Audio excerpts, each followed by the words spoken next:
ও মুসলমান, আল্লাহর গোলাম, আল্লাহ তাআলা সূরাতুত তাওবার 114 নম্বর আয়াতের মধ্যে বলেন, ওয়ামা কানা ইস্তিগফারু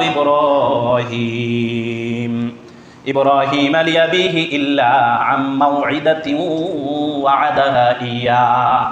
আল্লাহ তাআলা বলেন, ইব্রাহিম আলাইহিস সালাম যখন নিজ পিতার জন্য আল্লাহর দরবারে ইস্তিগফার করলেন,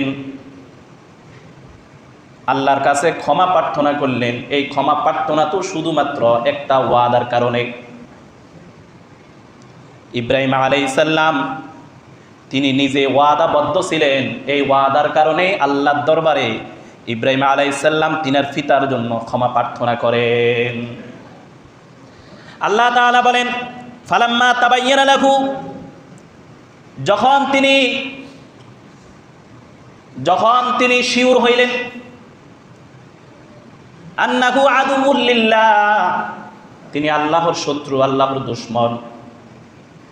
আন্নাহু আদুউল লিল্লাহি তাবাররা মিন, তখন ইব্রাহিম আলাইহিস সালাম সেই স্থান ত্যাগ করলো এবং তাদের সাথে সমস্ত সম্পর্কগুলো ছিন্ন করলো।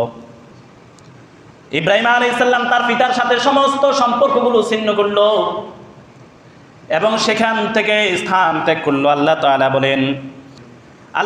বলেন ইন্না ইব্রাহিমা লাআওয়াহুন হালিম, আল্লাহ তাআলা বলেন নিশ্চয় ইব্রাহিম ছিল অধিক প্রার্থনাকারী ও সহনশীল। এই জন্য ইব্রাহিম আলাইহিস সালাম নিজের পিতার জন্য ক্ষমা চাইলেন শুধুমাত্র ওয়াদার কারণে। আর আল্লাহ তাআলা বলে দিয়েছেন, মুশরিক ব্যক্তির জন্য কখনোই তোমরা ক্ষমা চাইও না, এটা মুমিনদের জন্য উচিত নয়।